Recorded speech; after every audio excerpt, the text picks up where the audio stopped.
It is the soldier, sailor, airman, and Marine that is willing to fight and die for the banner of red, white, and blue, the stars and stripes of this great nation. Let us all take a moment to remember the families of our fellow veterans and be mindful that they too must endure the hardship of sacrifice and time away from those they hold dear. For all our veterans and their families, let us dedicate ourselves to making every day Veterans Day. All flying behind you are what our city proudly calls our Isle of Flags.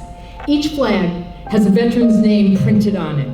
If there is a spouse, relative, or friend who knows someone being represented here today, I invite you to stand near that flag right now.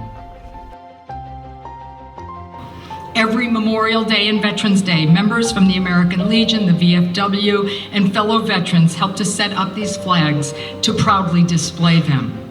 Many flags flying here used to be the actual burial flag that adorned the caskets of fellow veterans. Because of Hurricane Ian, most of them had to be replaced. These 100 flags at one point were the original flags. But since the Hurricane Ian back in 2022, all of them were destroyed because we had 7 feet of water in our post, unfortunately. It really affected me because my partner was one of these flags, along with my brother-in-law, and both of those flags were destroyed. And that totally destroyed me. There are many flags flying that I personally know their families. I personally know a lot of the history. And it just destroyed us to know that when we pulled those flags out after Hurricane Ian and to just watch them disintegrate in front of us, it just was heartbreaking. So to be able to resurrect this is, for everybody, just another form of our, rebuilding and, our phoenixes rising out of the ashes.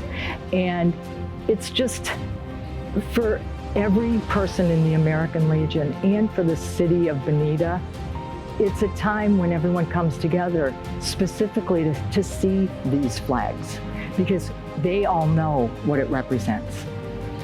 I tell them, every veteran, both living and at rest, because without them, none of us would have the freedom we have. None of us would have this walkway and be able to just say, what we're saying today, and to have those freedoms that some of us just take so lightly. And it's because of them we have that freedom. And I will forever be grateful for that.